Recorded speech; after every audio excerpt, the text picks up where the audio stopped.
Basically, what we're going to do is we're going to go through a few little updates. I'll share my screen here in a second.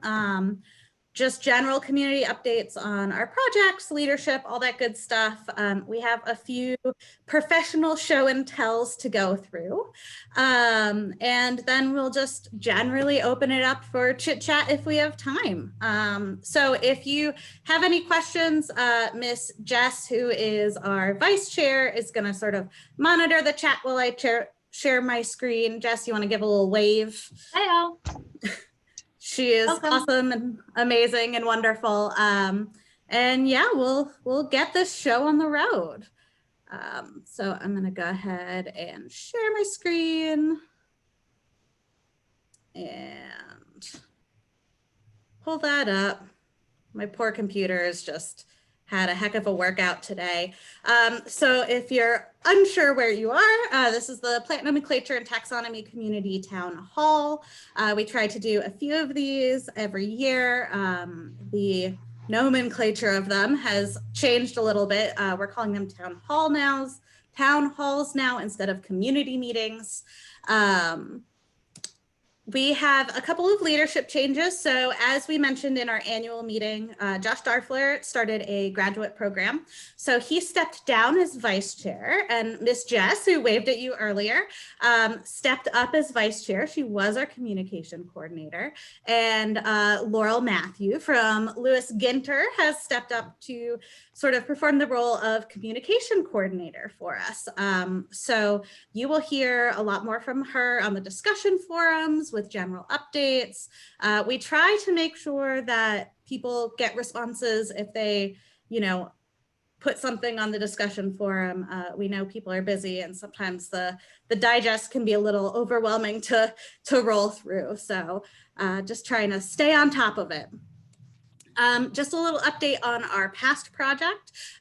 We were tasked with doing an ICRA landing page for APGA. So we came up with the content with our partners at APGA as well with Stefan to sort of just do a really brief overview of what our role is, and that can be found on the website now. So we did end up completing that project.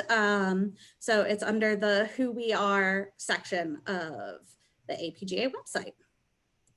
And then the last little bit of business before we move on to professional show and tells is talking about our project for this year. So the 2020 community project we decided to shoot for was tackling problematic common names and coming up with a resource of plant species that have problematic, derogatory, possibly offensive common names associated with them, and offering either a little bit of historical context, but definitely offering some alternatives. So we put out a survey because we know it's sort of a touchy topic. So we put out a survey to our membership to see if this is something that the community as a whole was okay with pursuing, and we had a 90% approval. So that was people who strongly agreed with moving forward or agreed with moving forward. There were only a handful of people who were either neutral or negative, and hopefully we'll be able to address any concerns. We are partnering with the Council on Botanical and Horticultural Libraries and NatureServe, who are both interested in tackling similar projects. So hopefully representatives from both, if not definitely CBHL, will be involved in this project moving forward. So there were a handful of people that have been very, very active so far.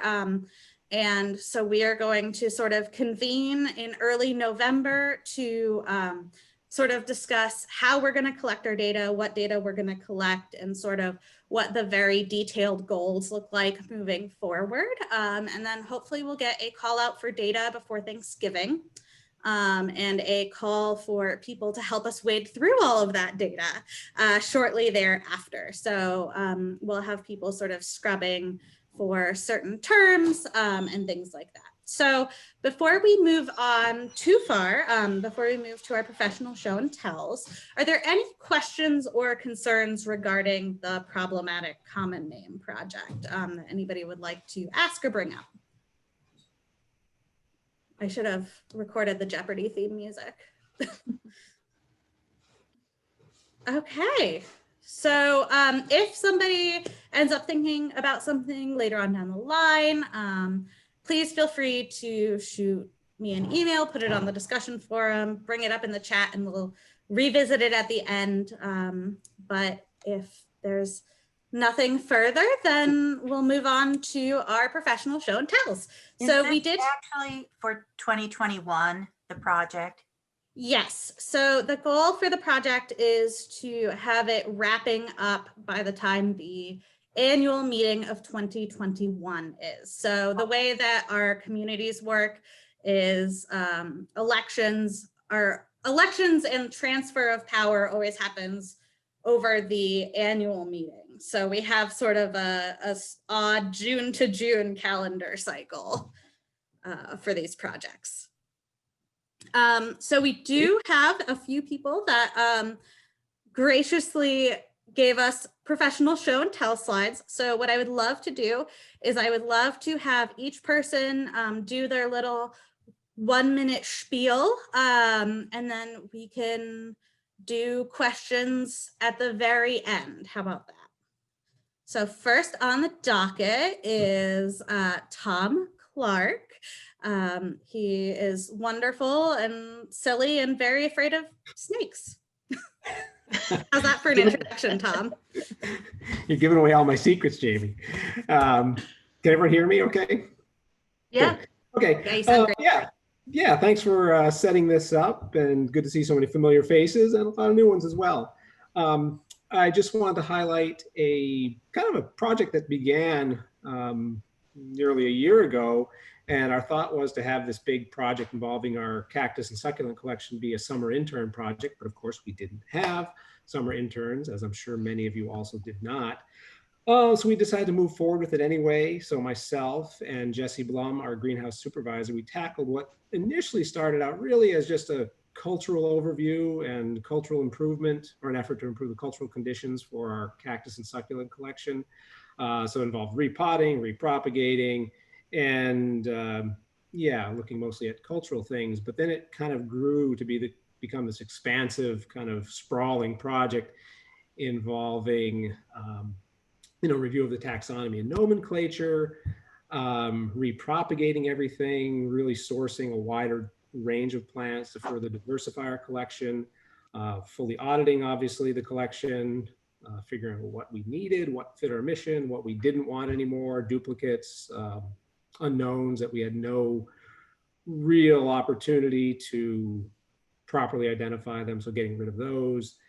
And then it's kind of grown into some new phases. Of course, ongoing is our effort to verify the 400 or so taxa in the collection representing 25 families. So that's ongoing as things flower, as we have contacts with colleagues who might be able to help us out with certain genera. What else did we do? Just kind of reorganized it. A lot of the collection previously had been grouped by genus. So we had all the Haworthias together, all the aloes together. And visually that didn't really do much. And we don't have any professors here or any classes that are particularly focused on any one genus. So we decided to mix it up, and kind of the lower left picture on the screen is sort of indicative of the sort of mixed arrangement, just to make it a little more visually stimulating. And I think that's it. So we're sourcing new material from other botanic gardens here in the States, but also via the seed exchange, particularly a place in Switzerland, and kind of further diversifying with new plants from some commercial sources like arid lands down in Arizona. I included my email address here, and like I said, we did a lot of repropagating. So if there's anyone who would like to see our surplus plant list, I'm happy to share that and distribute some of these plants, the ones at least that aren't restricted in any way by CITES or other agreements we have with botanic gardens, especially in Europe. So anyway, that's kind of it. So it's kind of setting a nice, establishing protocols as we move into other parts of the collection, both indoors and out. So that's it. That is Very cool. I will have a couple questions for you when we circle back. Okay. But until then, let's move on to our next professional show and tell. Like I said, we'll circle back to questions at the end. So we had this entry from Abby at the Lincoln Park Zoo. And if she is on and would like to share with us, I'm very excited to hear about their hibiscus collection. Yeah, so this summer I've definitely been talking hibiscus all season, as well as, planting and weeding and being outside a lot more, obviously with our, smaller staff. But this year was really exciting. So it's kind of the home stretch of working with Pam on getting our collection accredited. So we're now the nationally accredited herbaceous perennial hibiscus collection. And this summer was really kind of the third year that I've been watching the plants flower. So I was able to each week go and record who was flowering and in bloom. We even had this really interesting wave of secondary blooms after a long drought in August. So I even kind of got to get this second wave of excitement. But yeah, I've been making lots of virtual tours of our hibiscus and really sharing that news with everyone that we can. We had a wonderful visit from Boyce Tankersley at Chicago Botanic Garden, all masked in outside, but we were able to really talk through and show him our collection. So a couple of my favorites on this slide are Moy Grande. It has those very hibiscus grandiflorus, like long petals, and then airbrush effect is the one below that. So those are just two of my favorites this year. Very cool. I can't wait to hear more about it when we circle around to questions at the end. What a gorgeous slide and what a fun group of plants. They're really exciting. Thank you for sharing, Ms. Abby. Okay, next up, we have Laurel, who is our new communications coordinator. Laurel, are you still with us? Can you hear me okay? We sure can. Tell us about what you've been up to. Wonderful. Thank you. And hello, everybody. My name is Laurel. Real quick, my job has changed this summer. We had a reduction in force. We had to cancel the hire we had scheduled for plant records at the garden. And I went ahead and offered my services in that role because I really love plant records and labeling and inventorying and squaring things away. So I moved from greenhouse and nursery work into plant records. I had been curating our orchid collection. So Abby, I wish I put more pretty flower pictures on my slide, but I mostly kept my slide shop pictures. So I'm on the top left, you've seen me. Underneath that is my youngest son, a sophomore who's learning from home, and our coronavirus therapy labradoodle, which we bought this summer. Below that is the kind of work I've been inheriting. This is our AD accession request bucket. The top center is my volunteer Linda on the left and our rose garden horticulturist on the right, figuring out how to give labels to each other, social distance and safe. To the top right, I figured this was the only group of people I could share my excitement with when I figured out how to use a bulb bucket to hold both display labels and accession tags. So seriously, cool. This was my aha for the week. Below that, our embossing machine of 20 years from the 40s broke. We had previously embossed all of our accession metal tags.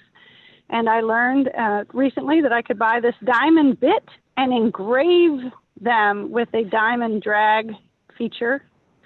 The bottom right is a success story. Look, a label and a tag by the alive plant in the garden. Which, thank you, Amy. I'm really stoked.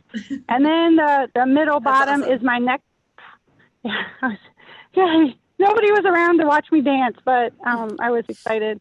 And then the bottom middle is my next project. These magnolias on the left were hybrids made by the now deceased but infamous Bill Smith, Magnolia Man. And Linda and I have gone through and mapped this entire test bed from 2009, recorded all of Bill's original breeding, and have to turn that into a plant record and get labels on them. So that is my next passion project. Wow, that sounds like a big undertaking, and it seems like you've had a very busy summer despite the COVID. Yeah, it's felt busy. Thank you. That's awesome. Okay, and so last but not least was my little example slide, which, is, and your cheerleaders, Laurel. I forgot about your cheerleaders. Oh, sorry. They weren't supposed to be on there. Oh, well, we get beautiful Lepidoptera photos anyway, so I don't think anybody will complain. And then I just threw up this as an example slide. So right now, all of our time here at Newfields is a very strange combination of 3 seasons at once. We have our Harvest Festival going right now, which we unloaded 3 semis of pumpkins onto our grounds to make displays, and are constantly culling rotten pumpkins, and next week we'll begin to either get them to our community partners or they go to the great compost bin in the sky. And next week we also start planting our bulb display for spring, and we need to finish putting up winter lights, which opens in about 3.5 weeks. So we are just in a crazy whirlwind of all of the seasons at once here at Newfields. But it's a fun, crazy adventure, and we wouldn't want to do it any other way. So with that, I would like to open up the floor for questions to any of our professional show and tell folks. Yeah. Abby, I've got a question for you. Yeah. So it's my understanding this was their first process of going through the accreditation from start to finish? Yes. Yep. It was our first time. What were some of the challenges that you had to overcome, and as you were kind of putting this together and actually going through the whole steps? Yeah, so I feel like kind of the entire process was really has been my whole career here at the zoo. From starting, I was an intern that moved our records from spreadsheets to IRIS-BG database. And we did have some display labels in the gardens, but we now have a Boss laser engraver. So it was really labeling all of the hibiscus as well as other plants on grounds. And just really confirming all of our nomenclature and the cultivars, pulling together any patents that I could find and putting them into our database, as well as writing a lot of those documentation that we needed for the accreditation process, the Gardens of Session policy and all of those wonderful procedures that we didn't really have before. So that was really instrumental. And even now that we have different staff changing, it's been really nice to kind of have all that together and kind of have our idea of where we're going and have the collection in place. Cool. How large is your collection? So right now we just added some more cultivars here before it got too chilly, but 75 cultivars of hibiscus. Nice. Well, congratulations. Thank you. Ah, that's an amazing undertaking.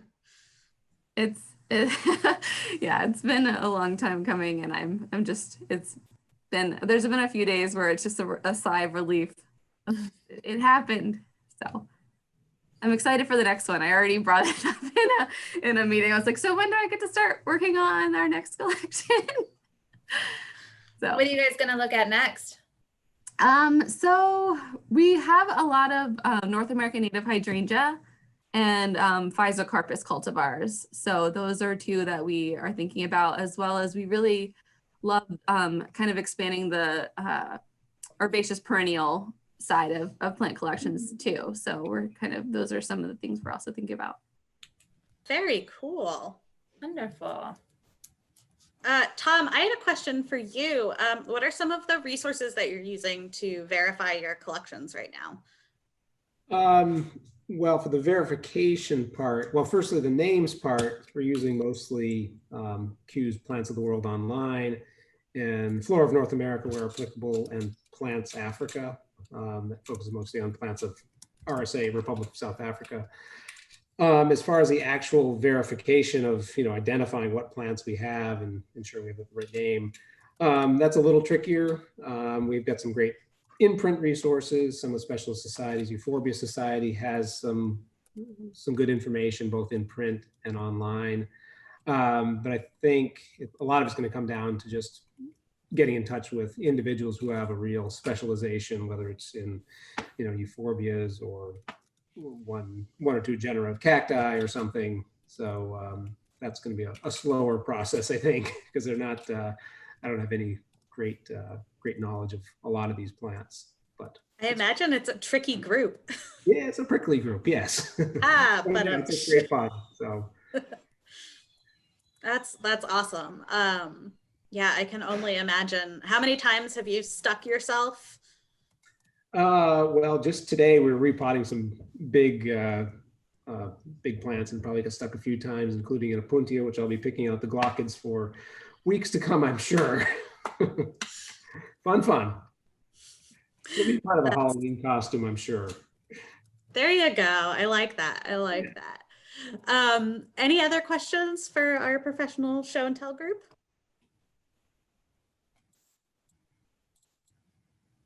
Well, thank you to those of you who presented.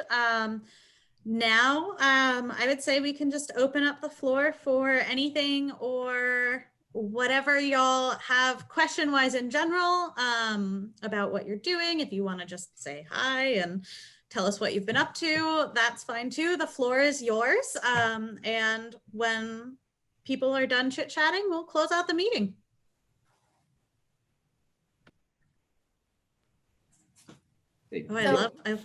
Go ahead, Jess. Oh, Greg, I was just going to say, we just had our bulb sale, and I remember chatting with you earlier in May about how you guys were doing your plant sale. And we did something very similar, and we had a nice long line wrapped around the garden, but it was actually very much a success. I think this virtual plant sales and bulb sales actually works pretty well. So I think we'll be seeing a lot more of that in the future for sure. People enjoyed it. Yeah, I was gonna say that's been a shock for us, because we started in the spring with a fairly small sale and did pretty well with it. And typically the spring sale is our biggest sale of the year. And we did a fall sale where I had hundreds and hundreds of plants that we had chosen in groups, and it's all done through Shopify. And we had our largest ever fall sale that almost equaled the in-person spring sales. So I think this is some direction we can keep going in the future, even when we're allowed back face-to-face, to have some aspect with a pre-sale beforehand to have large groups of rare things go, and then they can be picked up on site. But it's worked out well. So you just have to learn new techniques and roll with it and go with the flow. Yeah, it worked out. That was last weekend that we did it. I think it was last weekend. And that was like the peak of our fall color. So people were definitely happy that they could come in and enjoy the fall color while they were picking the bulbs up. Fall color wise too. I mean, it's only been probably almost 2 years this spring since we went to a paid admission model, and we had our largest ever visitation over this past weekend with over nearly 1,500 vehicles through the gates. So it was quite a good load for us because the fall colors were spectacular. So we were getting a lot of new visitation, folks coming from all over the state and out of the state. So it's been great for us this fall. Well, as a very small botanic garden of clematis and companion plants, we're very dependent on our plant sale revenue. We attend plant sales in the spring, probably 5 or 6, and take our clematis, and that's a big part of our revenue. for operations because it's so hard to get grants for operations. Well, of course, all those plant sales were canceled. And so we had a greenhouse and a terrace full of clematis plants that we had grown from babies last fall. And also we had ordered for the upcoming sales. A lot of the growers allowed us to reduce our orders, but we still, we couldn't have them be out of revenue because they didn't have enough nurseries to sell all their plant material to. So we're located in a city park in the city of Lake Oswego. So the park was totally shut down. So we couldn't have anybody come in to our garden. Usually 2 days a week, we sell off of our terrace. Well, as things loosened up a little bit, then starting in May, but the city let us do online sales, which we have never done. So we set up online sales on our website, and we called it coopside pickup because at the end of the greenhouse, there's a chicken coop that's part of the Lusher farm, is an old dairy farm. And so that's where we'd have people stop at the coop and we would bring their plants out to them. So that we had a good response to that. And then about maybe July, the city parks were opened. And so they allowed us to have very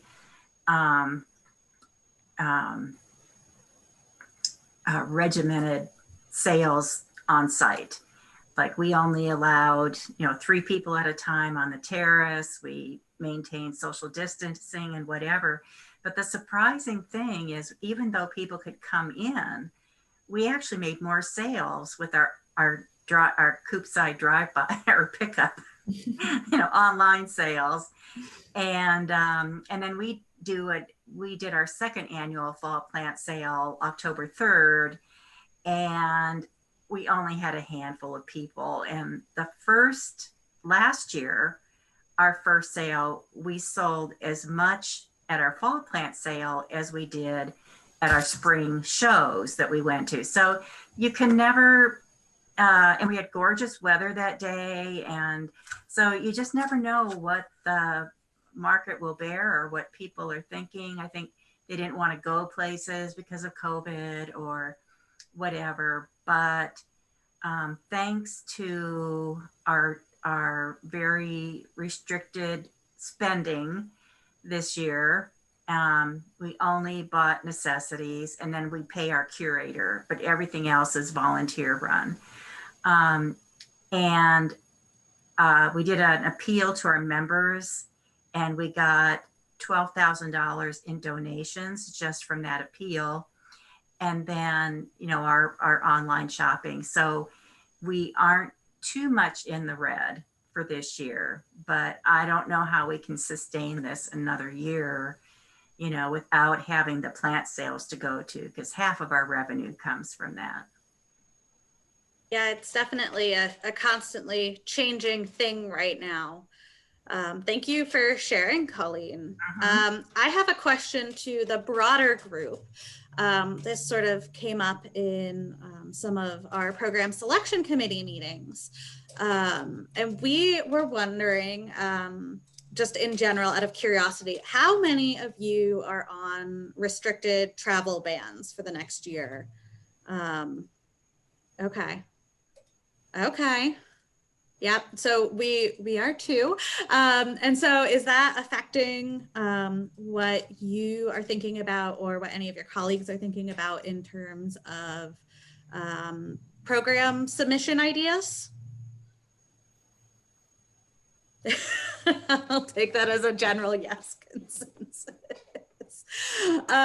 Okay, that's good to know. We're sort of taking note of anecdotal things like this.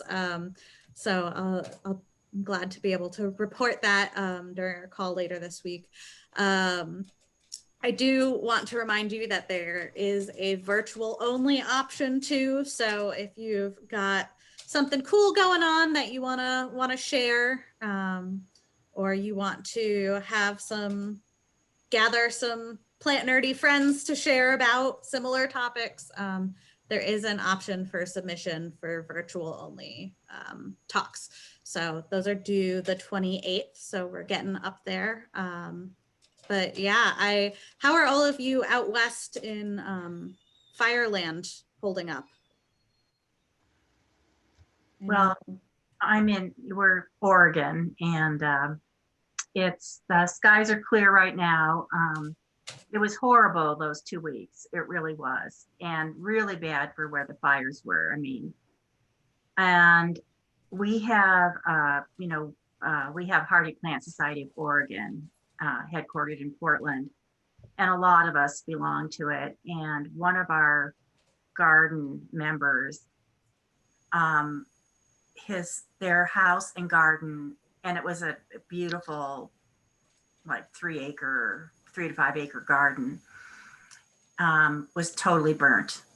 So they just sent pictures around. So, there was just a lot of devastation to,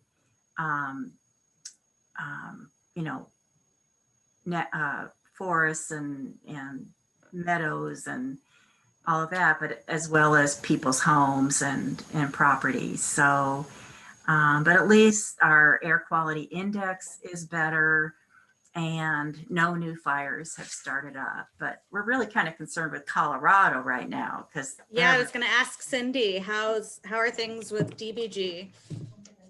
It's been really smoky here, off and on. Today's another smoky day. We had 2 new fires that started, I think it was yesterday or the day before, pretty close to Boulder. So that's really right on our doorstep as far as air quality and things go.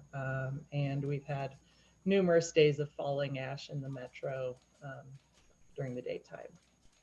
So does that affect your admissions or your ability to go into office? I know people's into office is a little odd because of COVID to start, but how is this affecting y'all's general workflow? I think, at least we're wearing masks. Hey! The positive side of mask wearing. So like, oh, hey, I am at least not inhaling this. I think it's impacting the visitorship during this time, but we're also lower visitors now because some schools, of course, are back, or at least either virtual or in person. So I think more, less families out at the gardens during the Monday through Friday time frame, as far as, taking up those online admissions. But we have already sold out for our Glow event, our Halloween event that's going on currently. And they sold that out really fast. So I think that's been really good. And I think we feel like we'll probably sell out our holiday lights shows as well pretty well. But, I know. Yeah, smoke wise, yeah. It's just rain. Yeah, we are expecting snow over the weekend and cooler temperatures throughout, I think, most of the state. So hopefully that'll help. Well, and Cindy, I can just add, the Glow event is quite apropos right now, so I'm sure it glows at night. If you get too close to the foothills, it certainly does. I've seen some really wicked photos from people. It's really, really eerie. Oh, geez. If any of you know about the Stanley Hotel in Estes Park, that's the kind of modeled for The Shining. Oh yeah. There was a very scary photo that I saw yesterday that I was like, oh no. Yeah, that's a little concerning. So Miss Emily, not to put you on the spot, are there how is the plant collections community doing, our brethren? Yeah, good. We, our chair, Ben Storms, right now is in Scotland. I've been seeing his pictures. They look wonderful. Okay, yeah, which is why he's not at this meeting right now. But we are just starting to work more on that triage project, thinking about submissions, but similar to what you had, the question you posed, a lot of people in the leadership team anyway are struggling with probably travel bans, but also just money being really tight right now with COVID and finding it difficult to think about traveling anywhere. So probably leaning more towards virtual things and smaller events because everyone seems pretty, bandwidth's not super big right now. Yeah. Yeah. Yeah, it's nutty times. Does anybody have anything pleasant or lovely or silly to share?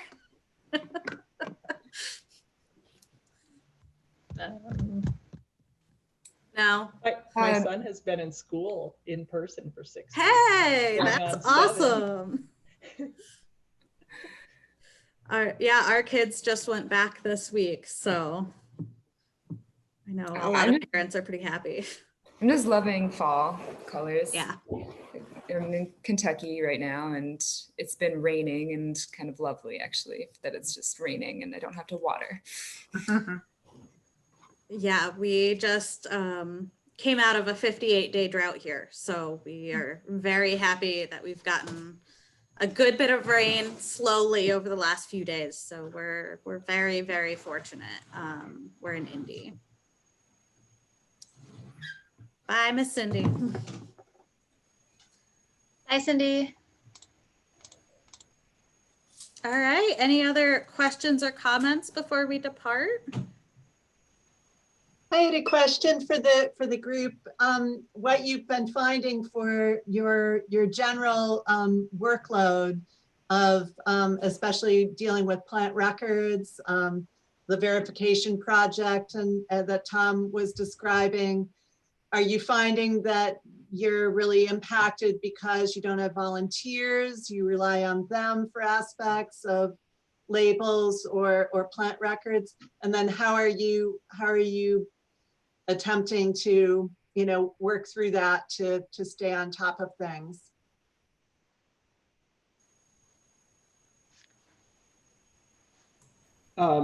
Well, I can comment on what we've been doing.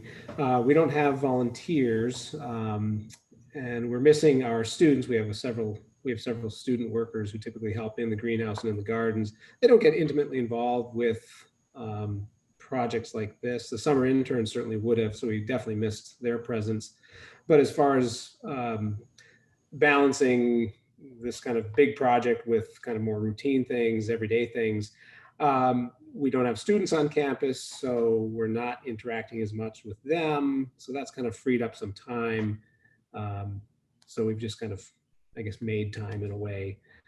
So there are some things that are kind of falling by the wayside a little bit, but we feel good about moving forward with this project because our collection, particularly the succulents, it hasn't been neglected, but it's been in need of some really serious attention from a variety of standpoints. So we're just kind of making the time. So yeah. I'm curious, those of you who do utilize volunteers, are your have you decided to not allow volunteers in for safety reasons, or are you on a campus or some property where it's the overarching rule that volunteers can't come in? Well, here at CBG, Colleen, we started like right away. Pretty much nobody was allowed on site. I think the horticulturists and the construction and some few staffs that were maintaining buildings and such, they came on for a few months, and then slowly we've all kind of trickled back in. And it's been a case-by-case basis to letting volunteers in.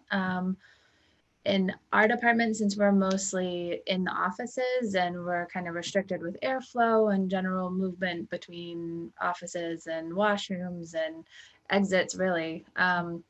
We just now, literally this week, were able to get a couple of our volunteers back in the office. We've had Hort staff volunteers, and we've actually started putting on a few of our events at a much reduced capacity. Those started probably maybe June-ish when we opened, maybe July. So it's really just been a case by case, and we're a very heavily dominated users of our volunteers. We miss them very much, and from that standpoint, it's pulled me out of the field during the growing season. So inventories didn't really get done. We've been trying to stay on top of our accession tagging and our labeling and our mapping, but it's all been reduced because whatever data we collect, we have to come back in and enter it ourselves. Yeah. So from that standpoint, I kind of spent more time in the office this summer than I might have preferred, but we're making it work, just like Tom said.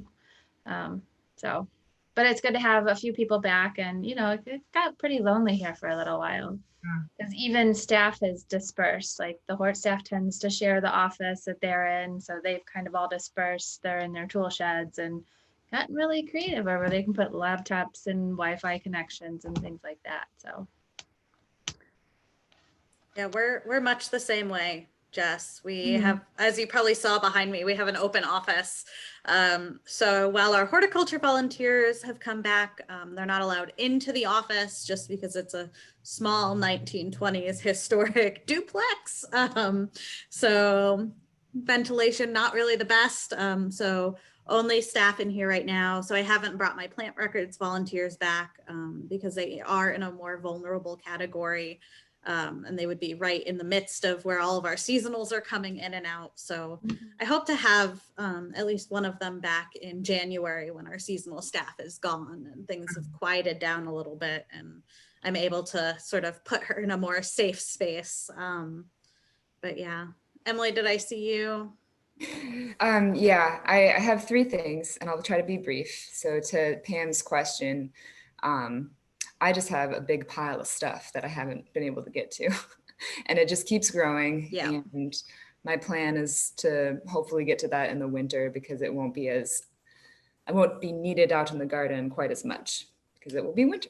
Although there's pruning. So there's that. There's just, we're behind and trying to handle it. And we haven't had volunteers, to Colleen's question. With a small staff, it's interesting how much time that can take to just figure out how to do that safely. Like we're just like very strapped. So, and we miss them a lot, but are trying to now just like figure out how we can do that safely. And then going into winter, it's kind of like, Yeah. most of our volunteers are over 65. And so it's, it's a challenge. And then the third thing I forgot to mention before was that the plant collections community will be having a town hall meeting probably in the big end of November or beginning of December. So just look for them on the horizon.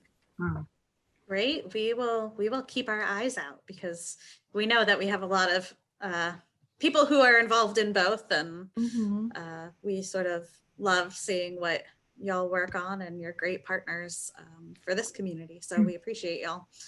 Well, we were very lucky because we have a good relationship with the city. They've given us the property that we're on for our greenhouse and the garden. And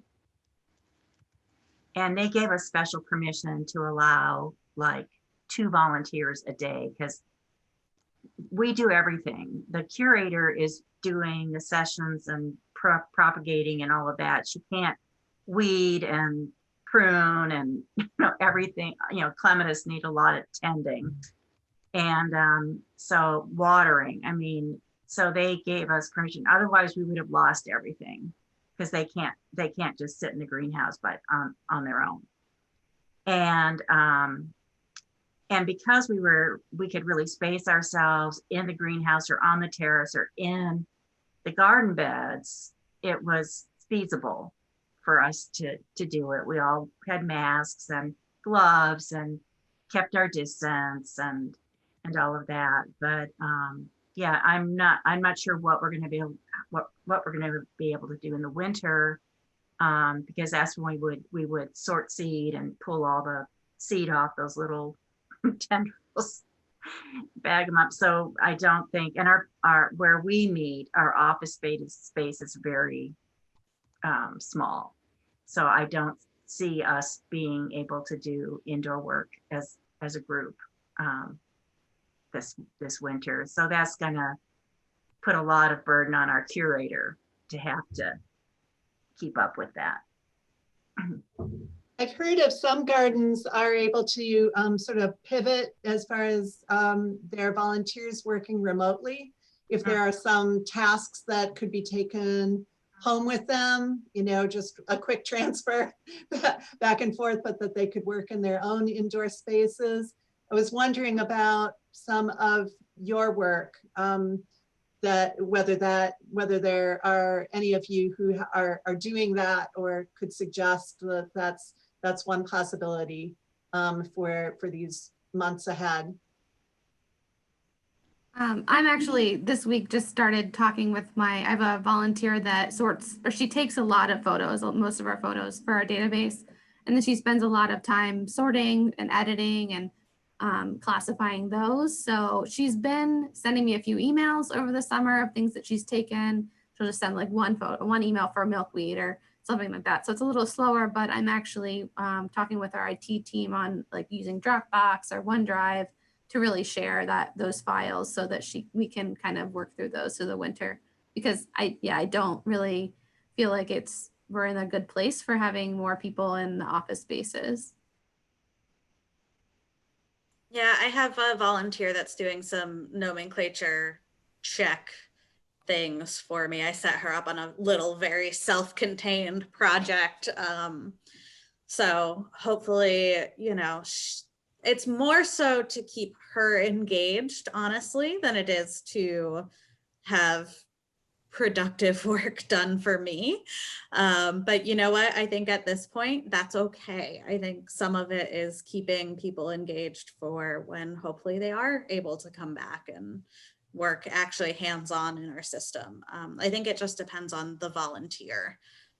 Some do better with that sort of thing than others do. I did manage to get permission to keep a seasonal for an extra couple weeks this year to help me finish processing all of the summer labels and get out all of the bulb labels. So that's excellent, because they started a few weeks later this year. So I get to steal one for a couple late weeks in the season.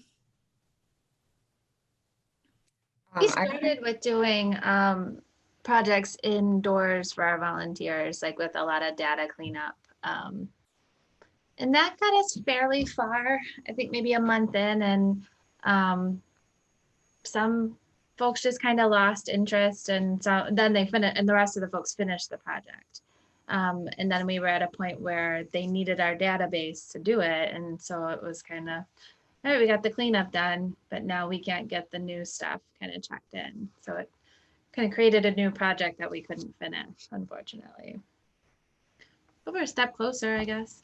So it's helpful. But I think a lot of our volunteers like the social aspect of it, which is great. Sorry, Emily. No, it's okay. It's just funny. That was it. I was going to say, similarly to Abby, I've had someone's been actually doing a pretty involved project of taking pictures of a bunch of different identification characteristics for trees, the 110 native trees we have over the 100 acres. And she's just been really dedicated doing that. And then we do this funny switch off where like she'll meet me outside and she'll put like a USB drive down, like that's what she's comfortable with. And then like I go get it and I go in and I put it in and then I give it back to her. That's so funny. It's a little sketchy, like drop off and run. What a cool project though. What a cool project. So before we finish up, I just want to mention, I saw Laurel put over the chat that she wanted Tom's contact information. I will be sure to post the PowerPoint slide, which has everybody who presented's name on it and their slides. So that way, if you have questions later on, you know who to reach out to. Pam, will we make this available? Will we make the recording available to community members who weren't able to join us? Definitely. Yep. I can, Okay. as soon as the recording processes and then I send it through our team, then it can be available to upload and post. Okay, great. Thank you. Thank you, Pam. Does anybody have anything to end on before we adjourn and everybody sort of goes about their evening? No, All right. good. Thanks, y'all. Thanks for joining. Thanks for participating. And thanks for being a wonderful, active community. I appreciate all y'all. It was great to see your faces and hear your voices. All right. Thank you, everyone. Take care. Hi, guys. Thanks. Bye-bye. Be well, all.